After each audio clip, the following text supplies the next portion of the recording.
Bonjour à tous et bienvenue pour cette nouvelle vidéo Art Journal, carte.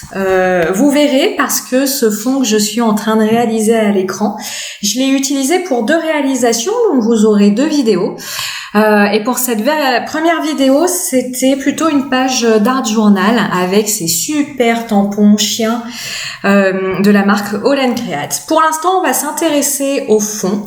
Et en ce moment, je suis en train de m'exercer à réaliser des fonds avec des encres en spray et des masques ou des pochoirs. Parfois c'est réussi, parfois ça l'est un peu moins. Voilà, j'essaye des choses et puis en fonction du rendu, je vais venir découper l'une ou l'autre partie de cette feuille pour venir choisir les morceaux qui me plaisent le plus. Je vous le dis tout de suite, toutes les références des produits seront dans le descriptif de la vidéo. J'ai vraiment fait attention à tout vous noter. Et en bonus, les liens vers où vous pouvez vous fournir ce matériel pour vous simplifier la tâche. Donc ici, j'utilise des encres en spray de la marque Ease Ink d'Aladine. C'était un vieil achat d'il y a quelques années que j'avais acheté pour faire des fonds sur mes coloriages pour adultes et puis que j'ai ressorti ici. Donc c'est une couleur framboise et la couleur dorée et un masque fleur de chez La Fée du Scrap.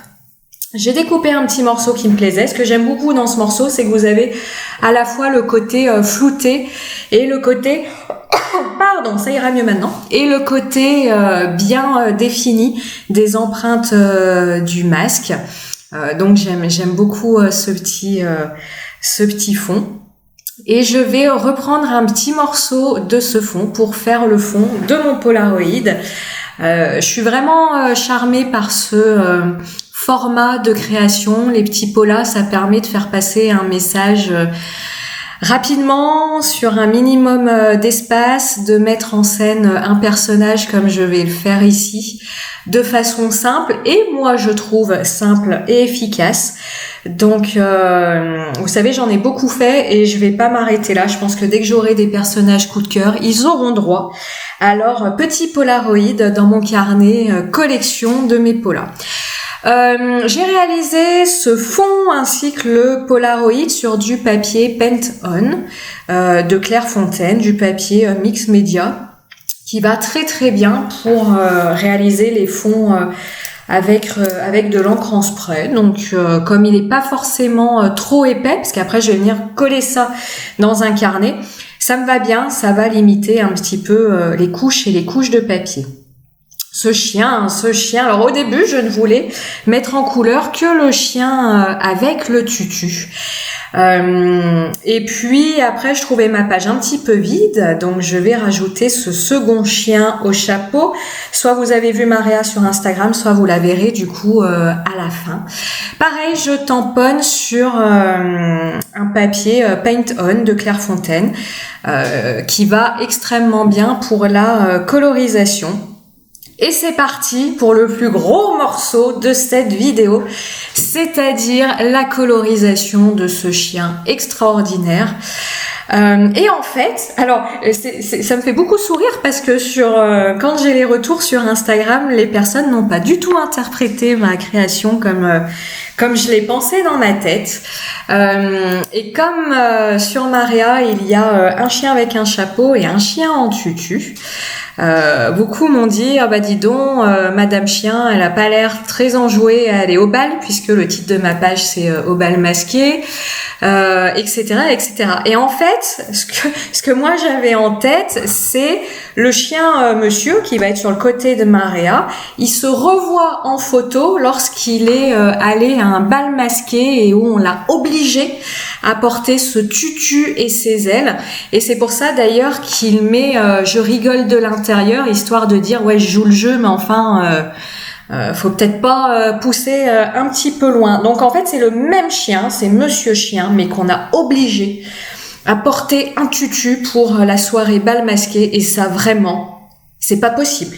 Vous voyez sa tête, c'est pas possible. J'ai beau y mettre de la couleur, j'ai beau y mettre tout mon cœur, non, ça n'a pas réussi à le faire sourire. Bref, concentrons-nous sur la colorisation. Pour le corps du chien, j'utilise les luminances de Caran d'Ache et j'utilise 3 teintes. De la plus claire à la plus foncée, vous avez la teinte 02 qui est le gris argent. Vous avez la teinte 04 qui est le gris acier et la teinte 507 qui est le gris de peine à 60%. Voilà, ça permet de faire un dégradé suffisamment teinté, c'est-à-dire on voit bien où est le gris foncé, on voit bien où est le gris clair. Parce que parfois, lorsqu'on choisit des crayons trop proches, niveau teinte, le dégradé est forcément plus facile à réaliser. À plus les teintes sont proches, à plus le dégradé est fluide et facile. Mais du coup, les zones d'ombre, les zones de lumière vont moins bien ressortir. Je me permets d'utiliser des teintes assez éloignées à l'intérieur de cette couleur gris, uniquement avec des crayons à la cire et donc avec les luminances. Pourquoi ? Parce que les crayons à la cire vont vous permettre, lorsque vous allez les mélanger, c'est-à-dire lorsque vous allez superposer plusieurs couches de couleurs différentes, cela va vous permettre d'obtenir ce que j'appelle des couches de couleurs intermédiaires, c'est-à-dire que vos 2 crayons superposés vont vous permettre d'obtenir une 3e couleur qui n'existe pas dans le nuancier des luminances, mais qui est le fruit en fait de mélange de 2 teintes. Et les crayons à la cire, donc les luminances ou les Prismacolor, vous permettent ça, c'est-à-dire qu'ils vous permettent d'obtenir des teintes intermédiaires. C'est beaucoup plus compliqué d'obtenir des teintes intermédiaires avec les crayons à l'huile, comme par exemple avec les Polychromos, avec les Pablo de Caran d'Ache. Vous le verrez pour le tutu. Ce qui est intéressant dans cette vidéo, c'est que j'ai utilisé à la fois les luminances et à la fois les Pablo. Là, vous voyez, le fondu du gris se fait extrêmement bien. Comme je vous dis, vous venez superposer vos couches et vous allez avoir comme ça la création d'autres couleurs qui vont vous permettre d'avoir un dégradé très doux, sans marque. Alors évidemment, il y a des démarcations, ça c'est moi qui les ai voulues pour marquer des zones d'ombre. Donc sous le cou de ce chien, au niveau du dessous du tutu, vous avez ces zones d'ombre très marquées parce que c'est l'ombre. Mais vous voyez au niveau du ventre, vous avez une zone de lumière qui apparaît et pourtant j'ai utilisé les 3 crayons pour faire mon dégradé et le fait comme ça de mélanger les crayons entre eux, le fait de passer plus ou moins de couches, donc comme je vous le dis souvent, d'accepter à un moment qu'on puisse voir le blanc du papier pour avoir une couleur plus claire, ça vous permet comme ça d'avoir des dégradés je vais pas dire hyper facile à faire parce que les crayons à la cire, je comprends que ça puisse être déroutant parce que c'est pas des crayons qu'on a eu l'habitude d'utiliser depuis enfant. On a plus eu l'habitude de crayons alors je vais pas dire type à l'huile, on est d'accord que les crayons d'écolier, on va pas jusque là quand même, mais en tout cas de ce rendu là. Et du coup, les crayons à la cire au début peuvent être un peu déroutants parce que si vous appuyez beaucoup avec, si vous ne travaillez pas avec la technique du couche sur couche, ils vont être assez désagréables même à utiliser. Donc ces crayons-là, ils sont super, mais il faut vraiment s'entraîner à bien les utiliser pour avoir comme ça le rendu que l'on souhaite. Au niveau de l'ombre, j'ai choisi de mettre ma source de lumière en haut à droite du chien. Ce qui fait que je réfléchis au fait que toutes les zones qui vont être exposées, j'aurais pu vous faire une petite croix, le fait de tout ce qui va être exposé à cette lumière va être gris clair et tout ce qui va être à l'ombre va être caché soit par le retour de l'oreille, va être caché par le museau du chien et du coup le dessous du cou est à l'ombre, la partie qui va être cachée par le tutu, tout ce qui est à l'ombre forcément est plus foncé. Je change de crayon de couleur. Là, je vais passer au Pablo de Caran d'Ache. qui sont des crayons donc à l'huile. Pourquoi j'ai utilisé ces crayons-là? Tout simplement parce que ce que je reproche, c'est un grand mot. Ce qui est dommage avec les luminances, alors ça va vous faire sourire si vous arrivez là sans avoir vu d'autres vidéos ou si vous n'avez pas l'habitude du monde du coloriage, mais c'est qu'il n'y a que, mettez-y des guillemets, 100 nuances. Et dans les luminances, vous n'avez quasi pas de rose. Vous avez un rose très très flash, vous avez un rose très très pâle et vous n'avez rien au milieu. Alors autant je vous dis, vous pouvez vous permettre avec les luminances d'avoir des crayons assez éloignés niveau teinte et on s'en sort quand même. Faut pas non plus que ce soit l'extrême foncé et l'extrême clair, hein, sinon c'est très compliqué. Donc du coup, je suis allée dans mes Pablo pour trouver 3 teintes de rose. Je vous les donne. Du plus foncé au plus clair, on a le carmin foncé, le rouge framboise et le saumon rose. Je ne sais pas si la vidéo rend bien, mais comparé aux luminances, ici, le dégradé va se faire non pas parce que les pigments vont se mélanger entre eux comme cela se fait avec les luminances, mais parce qu'ici, avec les Pablo, donc avec les crayons à l'huile, en utilisant la technique du couche sur couche, vous allez combler les grains du papier avec une couleur et puis avec l'autre, et puis ils vont revenir avec la première et puis revenir à la deuxième, qui va comme ça vous donner des teintes intermédiaires. Donc là, vous allez avoir des teintes intermédiaires, non pas parce que les pigments vont se mélanger entre eux, mais parce que vous allez saturer votre papier en y mettant différentes couches de couleurs. Mais par contre, les pigments, eux, ne vont pas bouger. Quelle va être la contrepartie de ça? Eh bien, la contrepartie de ça, ça va être que si vous appuyez avec ces crayons-là, vous allez avoir des traces. Vous allez avoir des démarcations. D'ailleurs, moi, je pense que j'en ai. C'est petit sur ce tutu, mais quand je regarde mon dessin, je vois que j'en ai. Vous allez beau faire des couches sur couches, vous allez avoir, alors ce que j'appelle des traces, c'est pas des traces de coups de crayon, c'est simplement quand vous allez changer de couleur de crayon, vous aurez beau faire du couche sur couche, les pigments ne vont pas se mélanger entre eux, ils vont simplement se superposer et du coup, les lignes de démarcation de vos différentes teintes vont rester beaucoup plus nettes que avec des crayons à la cire où on ne voit pas finalement à quel moment j'ai arrêté d'utiliser quel crayon, à quel moment j'utilise le crayon clair de façon pure. Alors vous le voyez à la vidéo puisque vous m'avez vu coloriser, mais sinon à l'œil on voit pas tellement où je me suis arrêtée. Encore une fois, sauf pour les ombres très franches, puisque l'ombre elle est toujours très franche, hein, comme dans la réalité. Toujours pareil, je veille à la lumière, donc je vous rappelle que ma zone de lumière, elle est en haut à droite, au-dessus de l'aile. Donc forcément, je fais des zones de blanc de mon tutu au niveau des zones qui vont être exposées à la lumière. Et là, la partie que je suis en train de faire, elle est ombrée, elle est cachée. La lumière est cachée par le corps du chien, donc je n'utilise que mes crayons les plus foncés, ou en tout cas je fais un dégradé foncé, là où de l'autre côté j'ai volontairement laissé du blanc pour faire cette zone de lumière.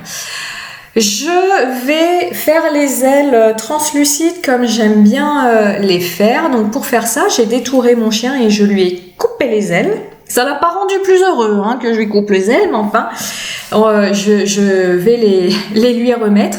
Et je vais simplement venir coller le corps de ce chien sur l'empreinte de tampon que je viens de faire sur mon Polaroid, pour dans un second temps venir coloriser les ailes à l'aquarelle nacrée. Le but de ça, c'est qu'on puisse voir le motif de mon fond à travers l'aquarelle nacrée et du coup d'avoir un rendu transparent, ce serait un grand mot, mais un rendu en tout cas qui ne sera pas opaque par rapport au fond et qui peut comme ça laisser l'illusion d'elle plutôt transparente. Alors, ici, ici je vais mettre déjà un premier petit sentiment, félicitations. Voilà, le félicitations en fait c'était surtout pour dire ouais t'es content de ta blague, félicitations, merci quoi. Vous savez le truc un peu ironique, ouais félicitations. Bref, mes aquarelles nacrées, donc je vous montre cette palette, c'est une palette avec des godets d'aquarelle Coliro-Color. Pareil, je vous ai mis les liens alors ce sera pas la même palette, mais en tout cas d'une palette que vous pouvez trouver sur Amazon qui contient les mêmes nuances dont je me suis servi ici pour faire les ailes de ce chien. Pourquoi ce sera pas la même palette? Parce que il y a de plusieurs années, j'ai profité d'une grosse réduction que faisait Coliro-Color. Si vous achetiez les godets à l'unité, en fait, ils avaient fait l'ensemble des godets qu'ils proposaient à l'unité à un prix défiant toute concurrence. Alors, ça restait très cher, mais enfin, si j'avais acheté la même chose hors promo, ça aurait peut-être même coûté le double. Et du coup, je me suis constitué mes palettes moi-même. Mes ailes sont sèches. Pour accentuer le côté un petit peu magique, féerique, je repasse le contour de ces ailes au marqueur à acrylique blanc. Et alors là, j'avoue que j'ai eu une excellente surprise. J'ai testé un nouveau marqueur à acrylique blanc qui est de la marque Artistro, qui propose de nombreux marqueurs à aquarelle de différentes couleurs. Donc moi je me suis acheté un set qui compte 42 couleurs. Et alors, grande surprise, regardez ce blanc. Vous savez, dans une précédente vidéo, je vous disais que j'arrivais pas à trouver un crayon blanc qui restait blanc. L'aquarelle remontait. Par exemple, avec les Posca, il fallait que je repasse plusieurs fois sur mon trait et ça déchirait, enfin ça faisait boulocher le papier. Et ben ici, pas du tout. Les traits restent bien blancs et au pire, si je passe une seconde fois, je crois que je l'ai fait là où l'encre du dessous était un peu plus foncée, eh bien, ça n'arrache pas le papier, évidemment, si vous attendez que ça sèche. Ces marqueurs sont beaucoup moins chers que les Posca. Donc vraiment, je vous les recommande. Je vous ai mis en lien dans le descriptif de la vidéo un pack. C'est celui que je me suis acheté. Du coup, tellement contente de ces blancs, je me suis pris un pack. Je crois qu'il y a 5 marqueurs blancs. Voilà. Après, moi, j'ai aussi parce que je sais jamais faire en petit. Donc, comme je vous dis, j'ai pris le pack avec 42 couleurs. Mais c'est le blanc dont je vais le plus me servir de toute façon. Voilà, il est tout beau pour aller danser. Pas très heureux, d'accord, mais il est tout beau. Et puis vous voyez ce second chien. Alors, je vous ai pas filmé la colorisation parce que ça allait être exactement pareil que la colorisation du chien au tutu. Juste pour vous dire, pour le chapeau, j'ai repris les luminances. Le numéro 77, l'ocre brûlée, et le numéro 69, la sienne brûlée. Voilà, mais encore une fois, tout ça c'est noté dans le descriptif de la vidéo. Pour une fois, j'ai fait les choses bien. Donc comme je vous dis, voilà, c'était ce chien à droite qui se regarde, pour moi, voilà, c'est ça, il se regarde en photo, prise lors d'une soirée déguisement, où on lui avait proposé le déguisement de danseuse en tutu et voilà, ça ne lui va pas du tout.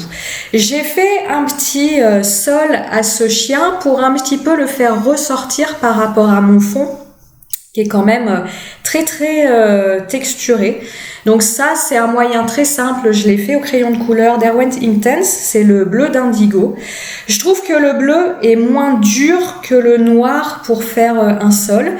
Et là, je le vois en même temps que je vous le dis, chez Derwent, vous avez vous avez différentes nuances de gris et différentes nuances de noir qui sont des noirs pas aussi durs que le vrai noir ivoire. Donc je ferai des différents tests parce que le bleu n'ira pas forcément toujours dans mes créations. Un petit coup de gomme, sauf que mon titre n'était pas sec, donc j'ai fait baver mes 3 petits points, c'est pas grave. Je récidive avec mon crayon blanc. Et puis voilà pour cette page. Eh ben écoutez, j'espère que cette page vous aura plu.